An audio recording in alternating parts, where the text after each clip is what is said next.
The Law Commission has investigated taxi law and has published a report containing a draft bill that was published in May 2014, and it remains to be seen whether these proposals become law. This may well occur after the general election. Where will responsibility for taxi licensing lie? It will remain with local authorities outside Greater London. Within Greater London, it will remain a function of Transport for London and the taxi and private hire operation, which used to be called the Public Carriage Office. Will there be an appeal mechanism? There will be. The appeal mechanism will be to the Magistrates' Court, but interestingly, there will be an internal appeal mechanism first within the authority. That's the system that exists at the moment within London, but doesn't exist outside. Will there still be hackney carriages and private hire vehicles? Effectively, yes, although they're going to be called taxis and private hire vehicles. But the two-tier system will remain, and there will be differences between the two. How many passengers will they be able to carry? Both taxis and private hire vehicles will usually be limited to a maximum of 8 passengers, but there are going to be what are called opt-in vehicles, whereby a vehicle with up to 16 passenger seats can actually be licensed as a taxi or a private hire vehicle, as opposed to a PSV. That's a significant difference. Will any vehicles be exempt? There will be exemptions for vehicles used in connection with weddings and funerals, as the case is now. Pedicabs and trishaws, horse-drawn vehicles and so on will be licensable, which is a slight change. Will there be any differences between taxis and private hire vehicles? There will, and the differences will be similar to those that exist now. Taxis will be able to undertake what we're going to be called TAT hirings, that is, a hiring that is arranged there and then. That could be by hailing the vehicle, it could be by approaching it on a rank. Private hire vehicles will only be able to undertake pre-booked work, so it will have to have been booked in advance via a private hire dispatcher. How will the private hire regime work? The private hire regime will be very similar to the one that exists at the moment.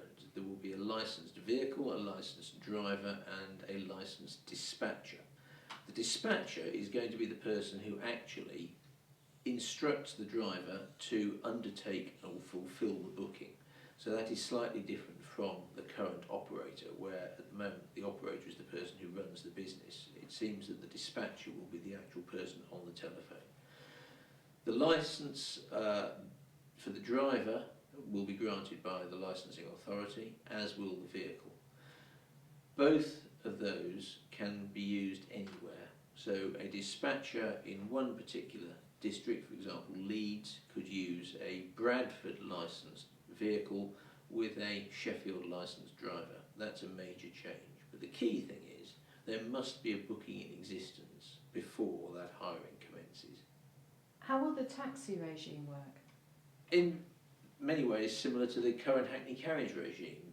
Taxis will be able to cruise the streets, you'll be able to hail them by putting your hand up or shouting or whatever way you usually attract a taxi. They'll be able to use taxi stands or taxi ranks, and you can approach them there. But, as is the case now, they can also be used for pre-booked work, and they will still have the ability to be used for pre-booked work anywhere in the country, irrespective of where they're licensed. How will the standards be for drivers? The proposal is that there will be national standards set down by regulations for drivers, for vehicles and for dispatchers. At the moment we don't know what those are going to be, but it will be a common standard across the country. What will the standards be for vehicles? Exactly the same. We wait to see. I suspect that it'll be a very low standard, and it won't be at all surprised if it isn't simply just an MOT.